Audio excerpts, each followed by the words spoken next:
Bonjour, bienvenue dans À table avec Annabelle et je commence aujourd'hui par un témoignage, le témoignage de Ruth du Gabon qui a vécu une rupture difficile et elle avait du mal à se relever, elle était fatiguée, triste, à bout. Alors, je crois que Ruth avait accueilli ses émotions, c'était une bonne chose Ruth.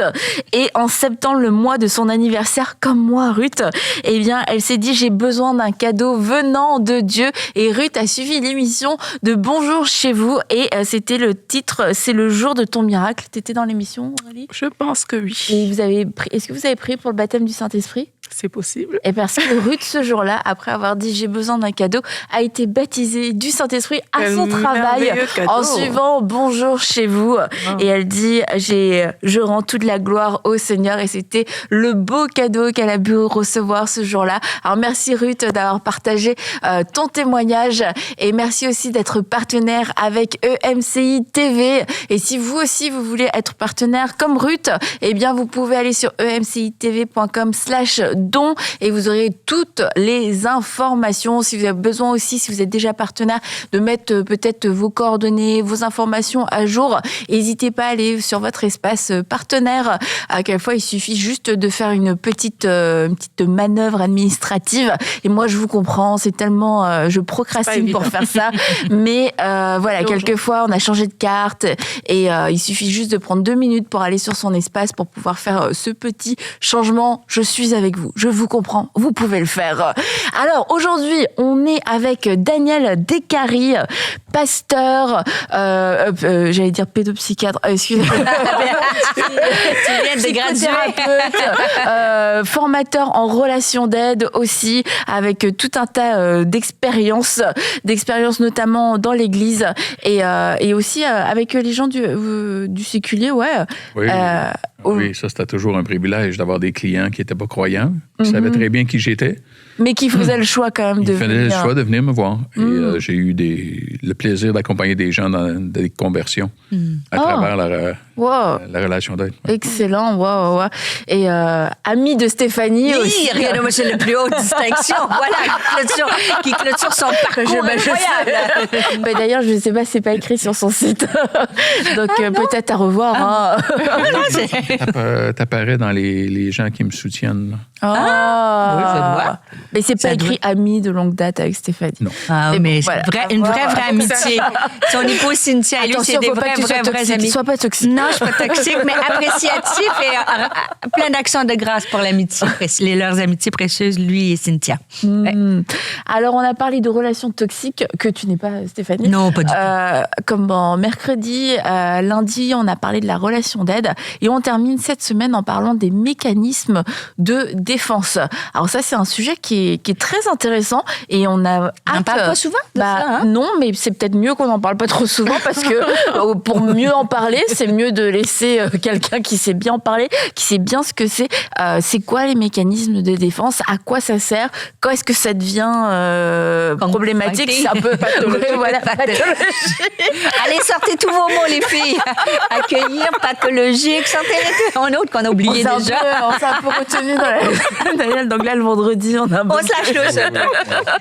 Donc, tous ces mécanismes de défense qu'on peut croire, peut-être, ça fait partie de ma personnalité, de mon caractère, mais finalement, peut-être c'est quelque chose que j'ai construit à cause de quelque chose de l'enfance. Daniel, mécanisme de défense. Comprendre un peu comment... Il faut aller à la base, comprendre un peu comment le cerveau humain fonctionne. Imaginez-vous que vous êtes enfant, vous allez à l'école, et vous prenez le même chemin tous les jours et un matin, vous vous levez, vous êtes en retard. Je vais arriver en retard à l'école. Mais derrière chez vous, il y a une ferme avec un grand champ de blé. Et vous passez par le chemin dans le champ de blé et vous arrivez à l'école 10 minutes plus tôt et vous arrivez à l'heure. C'est chouette. Ah ouais? J'aurais voir ça depuis ma tendre enfance. Voilà. Alors, si après, vous reprenez le chemin habituel, dans quelques jours, on ne verra pas où vous êtes passé dans le champ de blé. Hein? Le blé va se relever. D'accord? Mais si vous vous dites, non, mais attends, là, On peut revenir aussi, hein? Et là, vous commencez à le faire matin, soir, matin, soir, matin, soir. Vous prenez le même passage. Vos petits amis, vos petites amies vous disent « Comment t'arrives si tôt? » « Ah, ben je passe par... » Et là, vos petites amies vous suivent. Ça va prendre quelques semaines, mais très tôt, on va voir un passage, un sentier qui va se créer dans le champ de blé. On le voit des fois quand on va en forêt ou on va prendre une balade, on voit un sentier qui a été tracé. Le cerveau humain fonctionne de cette manière-là. C'est-à-dire qu'il m'arrive un événement, mais le cours normal revient, ça ne laissera pas de grandes traces. Ouais. C'est quand je vis dans une situation qui est répétitive, répétitif, qui va éventuellement faire un chemin dans le champ de blé. Et c'est là que ça devient... Les athlètes professionnels vont répéter un mouvement, répéter, pour que ça devienne quoi? Un réflexe. Hein? L'être humain est fait comme ça. Alors, souvent, j'entends des parents dire « faut constamment répéter à nos enfants. » Eh oui, parce que le petit champ de blé est en pleine croissance. Hein? Tout explose, la croissance, alors il faut répéter. Mais c'est ce qui fait en sorte que on arrive à un moment donné dans nos vies, on fait des choses sans y penser. Alors, on s'en vient au travail, on prend toujours la même route, toujours le même chemin, et parfois, on n'a aucun souvenir d'avoir passé sur cette route-là. Hein? Et on est à la maison. Qu'est-ce que c'est? Parce que on est dans notre champ de blé. C'est pour ça qu'on met toujours nos pantalons, on commence toujours avec la même jambe. Alors, parfois, je dis à des gens comme expérience, c'est de tenter de commencer avec l'autre jambe. Et puis, les gens sont surpris de voir le déséquilibre que ça cause. Okay? Parce qu'on est habitué à... Bon. Dans le cerveau humain, il y a ces chemins... Alors, si j'ai vécu des abus, si j'ai vécu des traumatismes, si j'ai vécu des blessures qui étaient à répétition, il y a un chemin qui se trace dans mon cerveau. Il y a littéralement un chemin qui s'est tracé dans mon champ de blé. Et le déclencheur, c'est l'amygdale. Alors, l'amygdale, c'est gros comme une amande. Pas les amygdales. Non, pas les amygdales. L'amygdale, qui est une glande qui est au centre du cerveau, qui est la grosseur d'une amande. Et sa fonction, elle, c'est de dire danger. C'est tout. Elle ne fait aucun raisonnement, elle ne fait aucune interprétation. Elle dit danger. Et donc, là, il faut que je suis en danger. Et de comprendre que quand elle se développe l'amygdale, le danger, c'est toujours question de vie ou de mort. Toujours. Alors, l'enfant pense qu'il va mourir. Il n'a pas de filtre. Il n'y a pas de filtre, il n'y a pas de compréhension, il n'y a pas de réflexion, il n'y a pas de pouvoir y réfléchir. L'enfant ne l'a pas. Okay? Alors, c'est tout de suite, ça va être une question de vie ou de mort. Donc, on grandit avec ça. Alors, il m'arrive une situation qui est semblable à ce que j'ai vécu. Le déclencheur prend place et immédiatement, je suis dans ma réponse de mon enfance. Je suis retourné, je suis dans le champ de blé. Okay? Et l'amygdale, ça lui prend 0.012 secondes pour réagir. C'est un réflexe. Okay? Donc, elle va m'amener à danger de mort.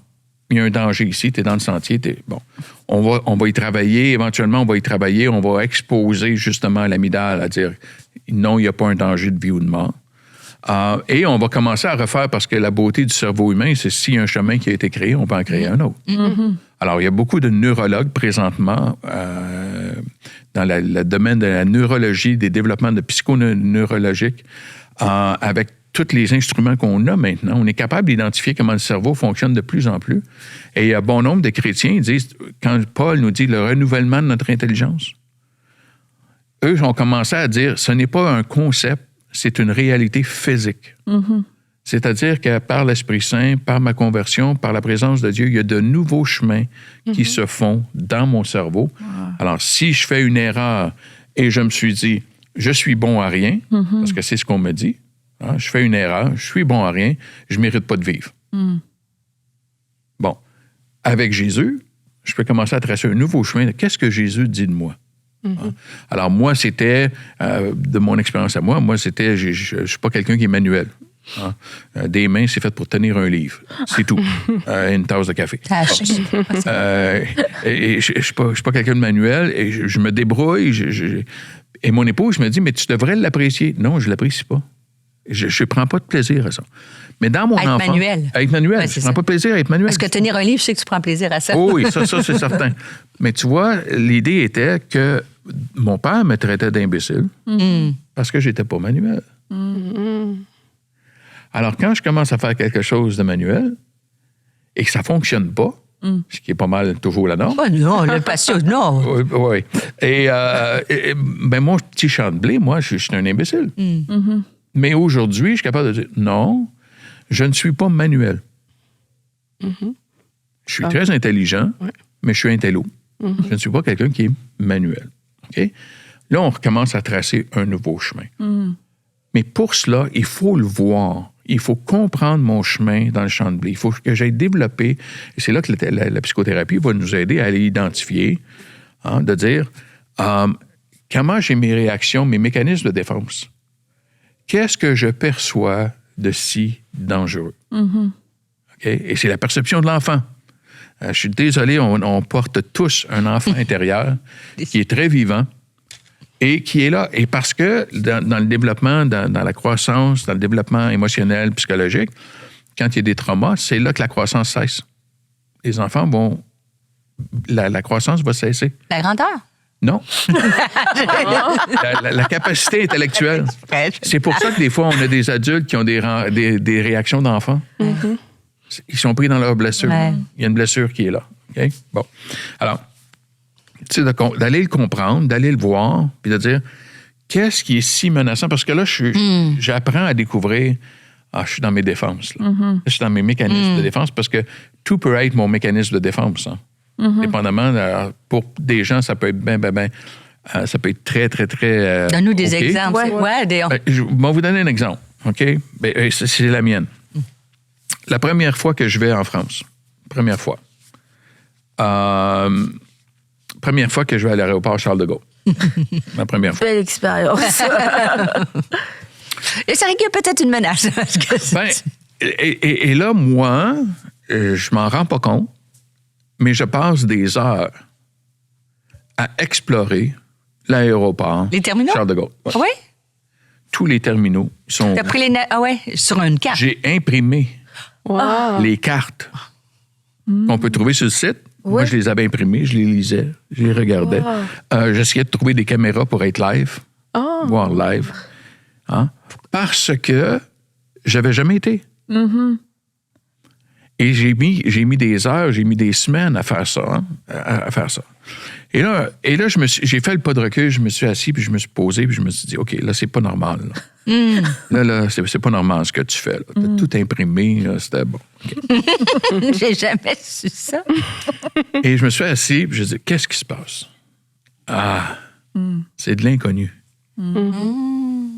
Et l'inconnu, dans mon parcours, dans mon enfance, c'est dangereux. Et comment tu gères l'inconnu en étant prévisible et en étant en contrôle de toute chose? Et là, tu vas être sécure. Bon, c'est enfantin comme raisonnement. Parce qu'on ne peut pas contrôler toute chose. C'est là qu'on voit le développement de la stratégie qu'on a développée.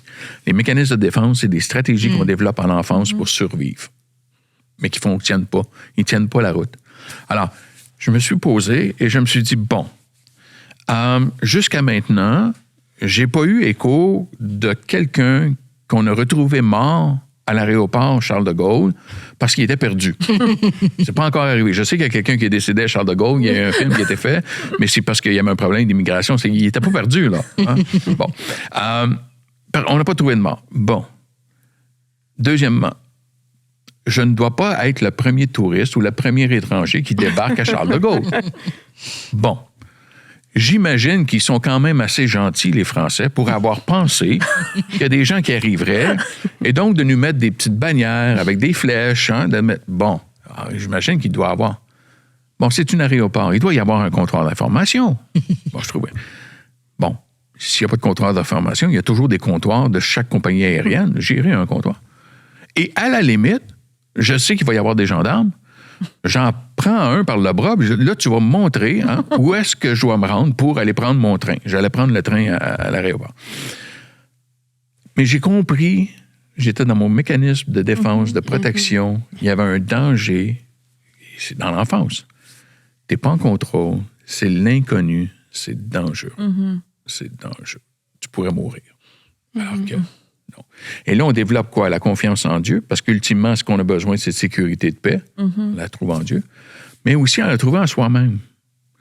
En d'autres mots, le petit enfant qu'on porte peut se confier dans l'adulte qu'on est, et l'adulte dit, je vais prendre soin de toi. Je vais calmer tes craintes. Je vais être avec toi. Je te laisserai pas seul. Okay?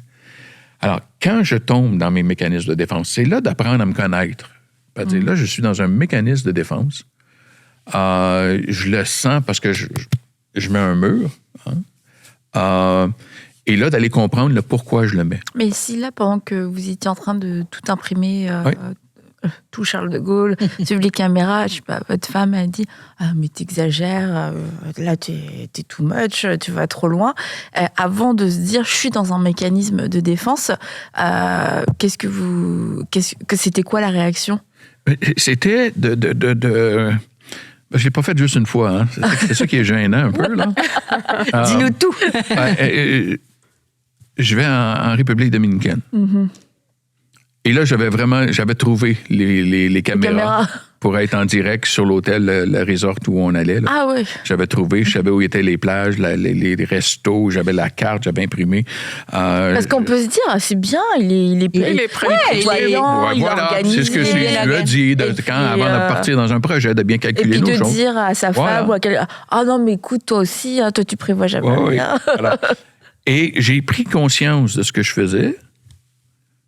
Bon, j'avais étudié toute la carte de l'aéroport. On s'entend dans les îles, les aéroports, ils ont 3 portes. Là. Bon, c'est pas Charles de Gaulle. Là. Non. Hein? Et là, j'ai littéralement regardé la route à partir de l'aéroport pour se rendre à l'hôtel. C'était quelle route qu'il fallait prendre? Mais tu conduis pas, là. Je conduis pas, je prends le bus. Je prends l'autobus qui va m'amener de l'aéroport à l'hôtel. Hein? Et c'est là que j'en ai pris conscience. Et là, j'ai éclaté de rire. Et je me suis dit, mais c'est ce que je fais depuis... voilà! Je suis dans mon mécanisme de défense. Tu vois, protéger. Je connais pas, il faut que je connaisse. Au lieu de me dire... Ou contrôler ou pas? Contrôler pour être en paix, contrôler pour être sécure. Et tu contrôles quoi, là? Tu contrôles absolument rien, là. Hein? Et d'en prendre conscience... pour après voir le réflexe qui va... Parce qu'il va revenir, le mécanisme. Le petit chemin dans le champ de blé, il va revenir. Mais aujourd'hui, je le reconnais. Et aujourd'hui, ça va. On va aller en vacances. On est allé en vacances au mois de janvier. Et puis là, mon épouse, elle rigole. Hein. Et puis, t'as bien regardé. Oui, chérie, c'est bon. Et on sait comment ça va fonctionner. Et puis bon, il n'y a pas danger de mort. Mais des fois, c'est pas, on pense pas qu'on va mourir. Des fois, on peut avoir un mécanisme de défense parce qu'il y a une menace. Est-ce qu'on pense qu'on va mourir? Non. Ben, parfois, il peut y avoir cette conclusion-là qui est là sous-jacente. OK. Il y a des gens là, qui vont être... Là, on est plus dans l'anxiété. Là. Mais de dire, je suis terrible, j'ai une entrevue pour un emploi. Bon. Oui, ça peut occasionner un stress, mais on ne mourra pas, là. C'est pas une question de mort. Hein. Mais les mécanismes de défense, c'est pour ultimement me protéger. D'une menace. D'une menace. Imaginaire. Qui peut être là. Qui peut être là. Oui, tu as raison. Qui peut être là. Oui. Mais tu vois, si je reviens à mes relations toxiques... Tout est dans tout. Tout est dans tout. Si je suis dans une relation saine, je peux être moi. Je peux être moi. Ce qui veut dire que je suis sécurisé dans une relation saine, d'être moi. J'ai pas besoin de me mettre sous la défensive constamment. Puis tu peux imprimer toutes les imprimantes Charles de Gaulle au compte. Mais tu vois, avec mon épouse, au début, c'était difficile. De la vie de couple, c'est pas toujours facile. Et puis bon, et puis tu essaies de me contrôler, puis tu veux me dominer, puis bon. Alors que c'est tellement pas sa personnalité. Mais à un moment donné, c'était d'en arriver à dire, non, attends, là, on n'est pas parfait ni un ni l'autre. Nos motifs, c'est pas pour dominer sur l'autre. Nos motifs, c'est pour grandir ensemble, être heureux, s'épanouir. C'est ça notre motivation. Donc, ça fait baisser les murailles, fait baisser les mécanismes de défense, parce que je sais qu'ultimement, j'ai pas besoin d'être parfait. Je peux être moi, puis être aimé. Ça n'excuse pas mes comportements, que j'ai pas des choses à changer, là. C'est pas ça que ça veut dire, hein? Mais il y a une sécurité qui est là, qui fait en sorte que j'ai pas besoin de te prouver. De prouver. Mais en même temps, c'est là qu'on arrive dans la muraille, de se construire une muraille. Un enfant n'a pas de frontières. Hein? Un enfant, là, c'est très vulnérable, un enfant. Puis on sait, c'est comme ça que les enfants se font abuser parce qu'ils n'ont pas de système de défense, ils sont vulnérables. Bon, on vit dans des contextes, parfois, on vit dans des familles dysfonctionnelles, on vit des blessures, on grandit dans ça, et tout à coup, on commence à se construire un mur, dire là, c'est terminé, là. Là, il n'y a plus personne qui va me faire mal. Et là, je construis une muraille. Et une muraille, ça devient une tour hein, qui me garde et qui me protège de tous. Il y a un moment donné, il arrive une prise de conscience où cette muraille qui me protège devient une muraille de prison. Ouais. Elle me garde captif. Alors, je me dis, non, il faut que je sorte de cette prison. Et là, qu'est-ce que je fais? Je retourne dans des relations où je n'ai pas de frontières. Okay. Et là, je me mets vulnérable très rapidement, confiance très rapidement, et là, je me refais blesser. Alors, qu'est-ce que je fais? Je retourne refais dans une la autre tour. muraille. Ouais. Et je retourne dans la tour et je fais un va-et-vient. Ouais. Le concept, c'est de dire, c'est de se mettre des frontières. C'est comme, mettez-vous au centre, là, puis mettez-vous des cercles autour. Et sur chaque clôture, il y a une barrière, il y a une porte. Vous êtes le maître de la porte. Ce qui veut dire que chaque clôture représente une frontière que vous avez. Et c'est vous qui allez ouvrir la porte pour laisser rentrer la personne ou sortir la personne. Mais c'est là qu'on peut voir l'impact sur nous. Il y a des gens qui m'ont dit, après une prédication, je suis vraiment en désaccord avec toi. La psychologie, c'est de l'humanisme qui veut rentrer dans l'Église. J'ai le Saint-Esprit, j'ai pas besoin de thérapie. Bon. Si la personne me dit ça, je sais déjà qu'elle a besoin de thérapie, là, mais bon. Parce que certains dénient. Mais je me dis, déni, c'est une forme de déni. Ben oui. Voilà. J'en ai pas de problème. Moi, j'ai le Saint-Esprit, j'ai pas de problème. Ah bon? C'est le manque d'ouverture. Mais on sait bien que cette personne-là que je viens de rencontrer pour la première fois, que je ne rencontrerai plus, probablement jamais, est à l'extérieur de mes frontières. Elle est à l'extérieur, elle n'est pas dans mes relations. Là. Et c'est ça la clé, de développer nos clôtures, des identifier pour justement qui je vais laisser me rapprocher de moi et qui j'ai besoin de tasser de moi. Mais comment on fait pour identifier nos propres mécanismes de défense? Parce que c'est ça, les reconnaître. Parce qu'il y a par exemple des gens qui ont vécu une situation, ils se sont dit, OK, si moi j'étais plus fort, ça ne me serait jamais arrivé. Et devant des situations, c'est comme si tout le temps, ils cherchent à manifester cette force-là, en fait, mais juste parce que on pense que ça m'aurait pas arrivé si il y avait cette chose dans ma vie, en fait. D'autres personnes, c'est qu'ils vont refouler aussi des choses. C'est qu'il y a une situation de stress qui est là. C'est comme la personne se tait, plus rien ne sort. La personne ne dit plus rien parce que la personne a développé à l'intérieur d'elle aussi des choses pour se défendre quelque part. Et ça se traduit souvent par des situations, des façons d'être devant le stress, même le déni. C'est comme si on ne se sent pas concerné ou bien on repousse certaines choses comme si ça n'existait pas. Pourtant, les choses existent vraiment.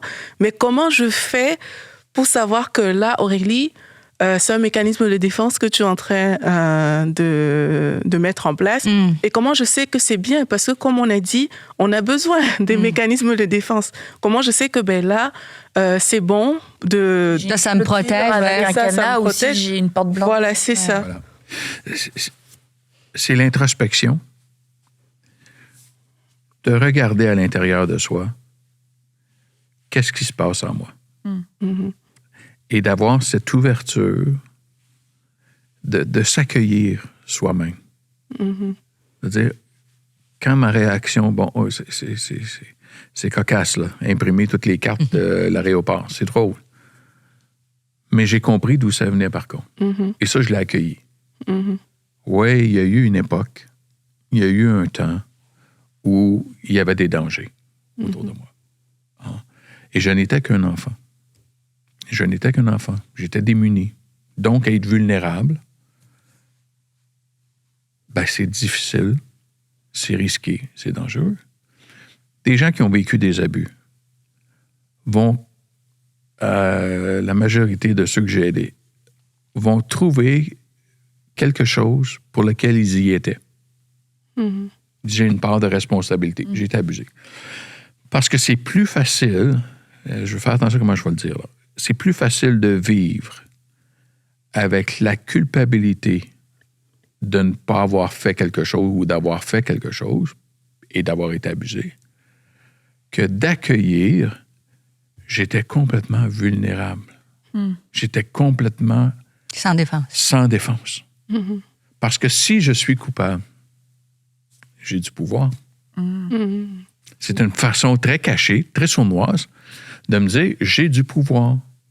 Alors que, mais j'en ai pas du tout, là. Alors, c'est là qu'on va développer des stratégies pour se protéger. C'est une question de protection. De se protéger, de dire, mais c'est trop difficile d'accepter.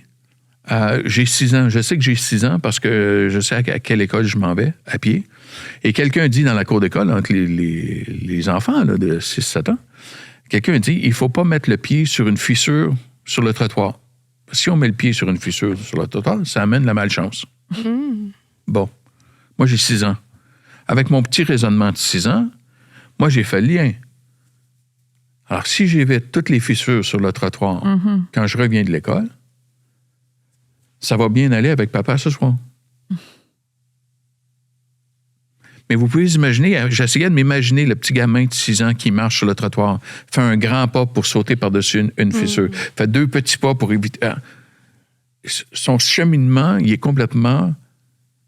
Au lieu de dire « Non, t'as pas de pouvoir, t'es un enfant, t'as pas de pouvoir sur l'alcoolisme de ton père. Mm-hmm. Ce qui se passe avec ton père, ça appartient à ton père. Tu y es pour rien.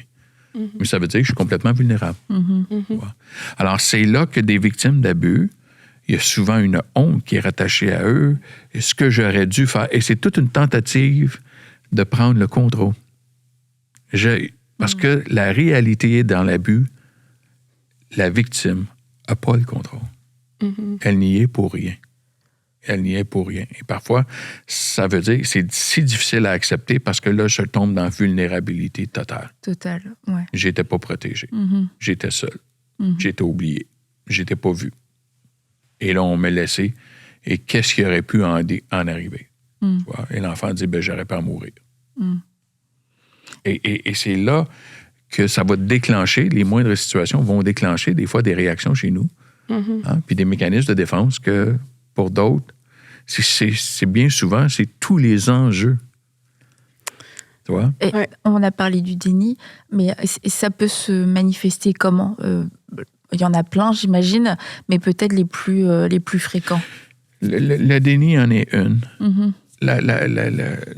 Le gaslighting, là, la contre-agression. Mm-hmm. On remet tout de suite à l'autre. On refuse d'aller voir. La fuite va être un mécanisme. La colère? La colère qui va faire une tentative de prendre le contrôle.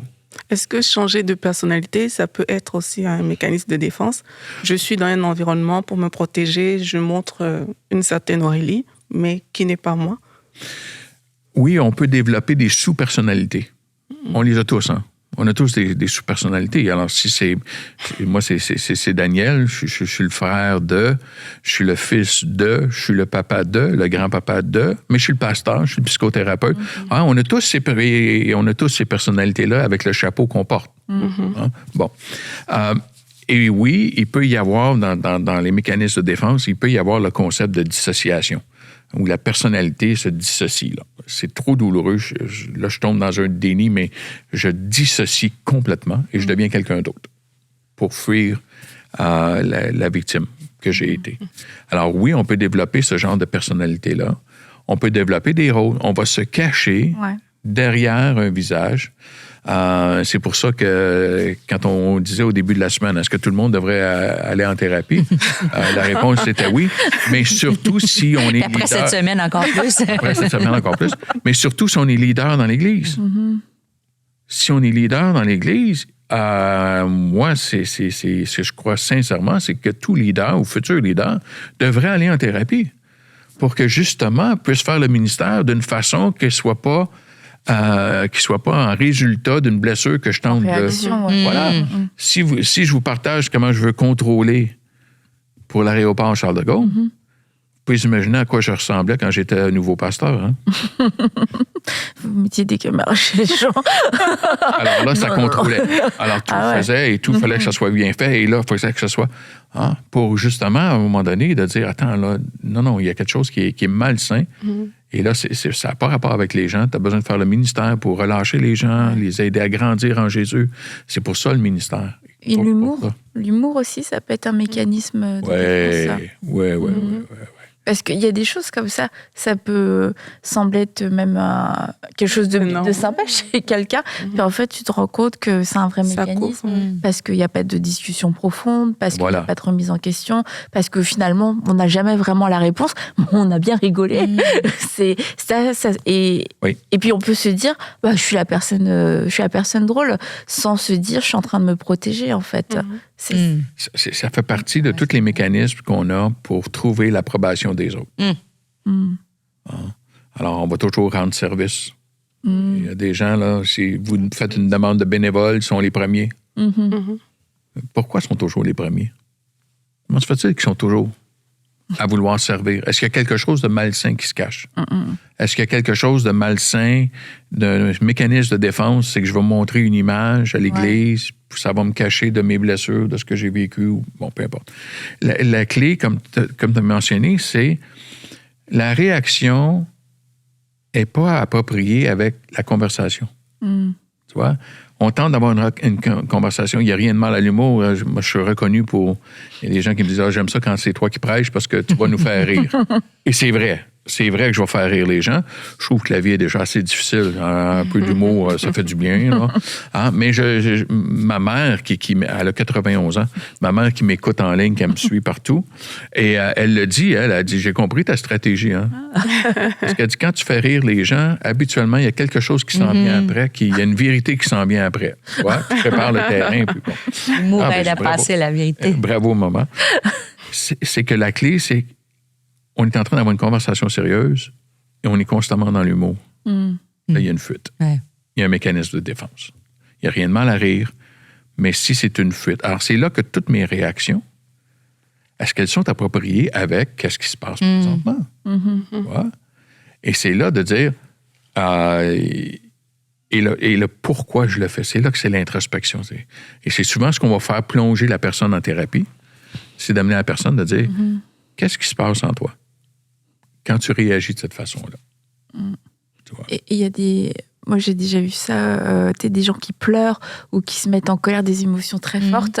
Et puis, toi, quand c'est toi qui reçois, tu te dis, ok, je l'ai fâché, je lui ai fait de la peine. Puis en fait, tu te rends compte que la personne, elle reproduit ça tout le temps, mais c'est pour éviter qu'on aille plus loin dans la conversation. Et puis c'est vrai que souvent, surtout quand il y a des gens à qui t'as pas affaire tous les jours, le ton est monté tellement vite que tu te retires en fait de la conversation. Tu te dis, bon, j'ai dû aller trop loin. Puis quand tu vois que c'est quelque chose qui se répète, tu te dis, en fait, la colère, elle est juste là pour freiner. Pour freiner et c'est comme pour qu'on aille ou pleurer aussi. C'est pleurer et que tu vois quelqu'un qui pleure, tu veux pas faire. En tout cas, moi, je veux pas faire de la peine à quelqu'un.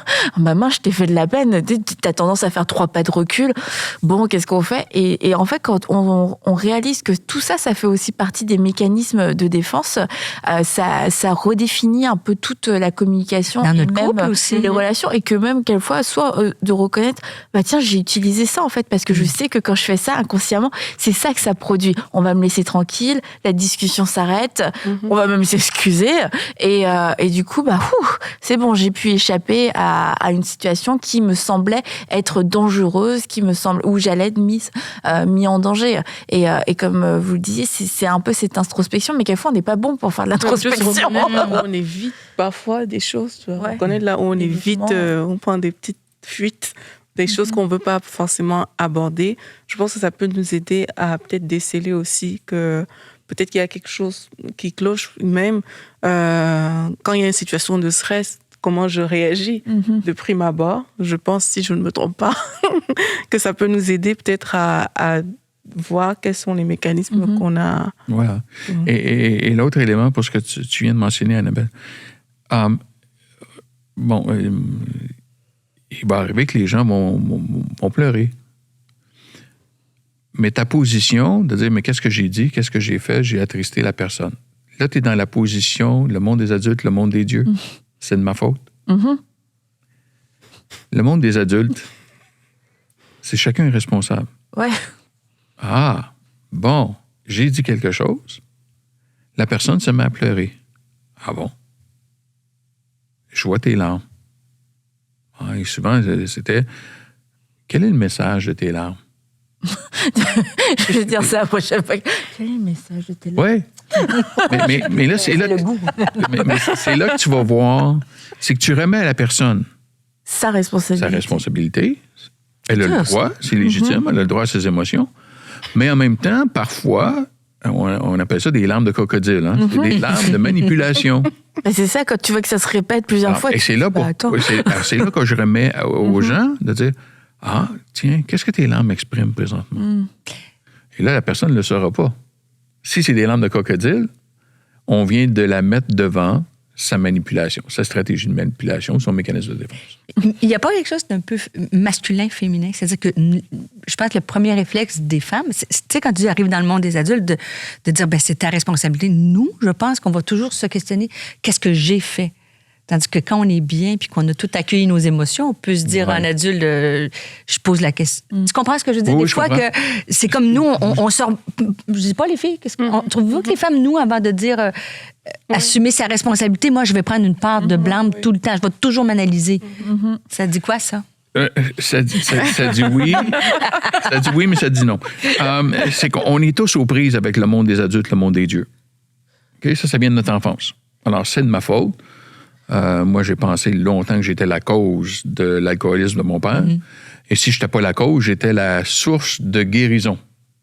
J'étais pour ça n'a jamais fonctionné. Là. Ouais, ça restait sa responsabilité. De remettre la responsabilité. Les femmes ont une plus grande facilité au niveau émotionnel que les hommes. Les hommes vont souvent vont choisir le déni. Ouais. On n'en parle pas. Ouais. On n'en parle pas. Ça va. Ça va. Rationnel, ça rentre là-dedans? Oui. Toute la qualité relationnelle. Mais, en même temps, c'est là qu'en tant qu'homme, on a le droit d'aller poser un peu plus de questions. Hein? Comment tu te sens? Il faut choisir nos contextes, il faut choisir comment ça va fonctionner. Mais d'oser en parler. Jésus était très honnête. Jésus était ouvert. Il parlait. On voit les disciples qui se questionnent puis posent des questions à Jésus. C'est tellement beau de les voir. De dire, mais ça, c'est des vraies relations masculines. De se parler, de dire qu'est-ce qui se passe dans mon cœur, hein, puis de trouver le contexte pour pouvoir le faire, parce qu'on en a besoin. On en a besoin. Il y a terriblement d'hommes qui sont complètement encagés, hein, sont dans une cage émotionnelle, parce qu'ils n'osent pas parler de ce qu'ils sont en train de ressentir, ou ce qu'ils ont vécu à l'enfance, les peurs qu'ils ont vécues ou les craintes, hein, les abus qu'ils ont vécus. Moi, j'ai des hommes qui venaient, puis finalement, là, après avoir créé un climat de confiance, de me partager, j'ai été abusé de... Wow! Hein, et c'était... là, on allait dans le profond. Là, puis là, on sentait le malaise, parce que comment je vais gérer toutes mes émotions. Hein? Des hommes qui me demandent pardon parce qu'ils pleuraient. Parce qu'on gère ça comment quand on pleure, en tant qu'homme? Beaucoup d'entre nous, surtout de ma génération, on disait un homme, ça pleure pas. Ouais. Ah bon? Mais Jésus, il a pleuré, lui. Mais un homme, ça pleure pas. Ah, là, je suis mal pris parce que j'ai le goût de pleurer. Hein? Parce que la réalité, elle est là. Bon, en tout cas, merci beaucoup, Daniel, d'être venu avec nous toute cette semaine et d'avoir pu mettre des mots sur des mots intelligents, plus quelquefois, sur pas mal de choses, et puis apprendre peut-être à mieux se connaître. Et puis, quelquefois, c'est vrai, c'est pas facile de faire une introspection, mais de faire ce genre d'émission, ça permet de... C'est comme un miroir, en fait, et de se dire, attends, mais moi, en fait, je fais des trucs comme ça. Moi, j'ai tendance à éviter certaines situations. Peut-être quand on a parlé des relations toxiques aussi, j'ai peut-être tendance à 2, 3, 4 de ces comportements, il y a peut-être quelque chose qui a besoin d'être guéri, qui a besoin d'être redressé, que Dieu a besoin de toucher. Et pour ça, Daniel l'a dit, on a besoin aussi de faire confiance à Dieu, de faire confiance qu'il va nous accompagner dans ce processus de guérison. Et que oui, quelquefois, ça peut être douloureux, le fait de revenir sur des choses qu'on n'a pas traité encore, revenir sur des événements douloureux et de le reconnaître avec vulnérabilité, de vivre cette vulnérabilité aussi où on perd tout le contrôle. Mais alors qu'on perd le contrôle, la bonne nouvelle, c'est aussi qu'on donne tout le contrôle à Dieu et que c'est en lui qu'on se confie. On ne se jette pas dans le vide pour s'écraser, mais quand on lâche prise, on lâche prise dans sa main à lui et qui est puissante et qui est bonne aussi pour nous tenir, pour nous ramasser, pour nous relever, nous sortir de l'eau. Alors faisons confiance à Dieu et merci Seigneur pour le renouvellement de l'intelligence aussi, ce renouvellement de l'intelligence qui est disponible. Et je reviens à comment vous aviez commencé la semaine. Jésus donne la vie, mais on peut avoir des habits de mort, on peut avoir ces bandelettes, on peut être encore lié par toutes sortes de choses, par des raisonnements, par des paroles, par des éducations, des manquements, des blessures, tout ça. Et le Saint-Esprit est là, mais il y a aussi des personnes que Dieu veut utiliser pour vous sortir de cette condition. Alors, ne soyez pas fermés, voilà, c'est le bon mot, ne soyez pas fermés à recevoir de l'aide, à demander de l'aide, mais aussi à recevoir de l'aide. Et je crois que l'Église ira mieux, que quand nous, individus, nous irons mieux aussi, que l'Église sera plus forte. Alors, n'ayons pas honte d'avoir besoin d'aide, parce que Jésus est venu pour guérir les cœurs brisés. Alors, il savait que ça faisait partie, il savait qu'il allait avoir des cœurs brisés, il ne s'attendait pas à ce qu'on soit parfait et invincible. Il est venu pour apporter cette guérison. Merci beaucoup, Daniel. Merci. Et nous, on va se retrouver, les filles, la semaine prochaine. Oui. Et on vous souhaite une bonne fin de semaine. Bye bye. Bye.